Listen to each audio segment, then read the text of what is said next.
Ayni damda bizlar Surxondaryo viloyati Sho'rchi tumanidagi Asl Diyor savdo majmuasini oldidamiz. M41 xalqaro ahamiyatga ega yo'lning ahvoli.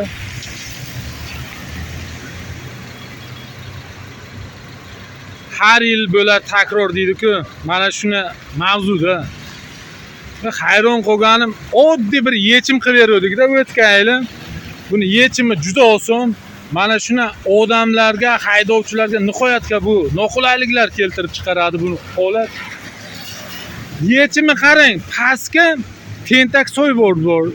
O'sha latoklarni tozalab pastgacha tozalab borsa endi u uchun Sho'rchi tuman hokimligi, qurilish majmuasi, shaharsozlik barcha ishlash kerak-da. Endi qarangki, bu yerga Sho'rchi tumanidagi deputatlar kengashi ham bor-da. Nahotki bular ko'rmasa-da, aholini vakilisizlar-da. Xalq deputatlari Sho'rchi tuman kengashida nahotki xalqni og'irni yengil qilishini xohlamaysizlar. Mayli, mana sizlarga patskaska-da. Mana shu Sho'rchi postgayiga borguncha mana shu latokni shuna tozalab boringizlar-da. Mana shu yerga 1 gram suv turmaydi-da. Bu uyat emasmi bu? Sho'rchi tuman hokimligiga,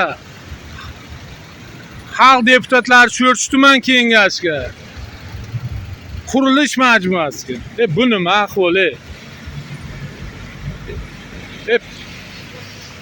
İki qo'limni ko'tardim borku, iki qo'lim ko'tardim. Qanday shunchalik ham mana shuna be'e'tibor bo'lib yashash mumkin? Prezidentni olib borayotgan siyosatlar Sho'rchi tumaniga ham bo'y ko'tarishini xohlaymiz bizlar. Bu nima ahvoli?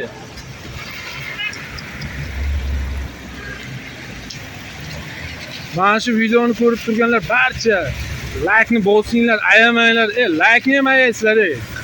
Bosinglar, mana shu tegishli mas'ullarga yetib borsin. Sho'rchiliklar tarqatamiz.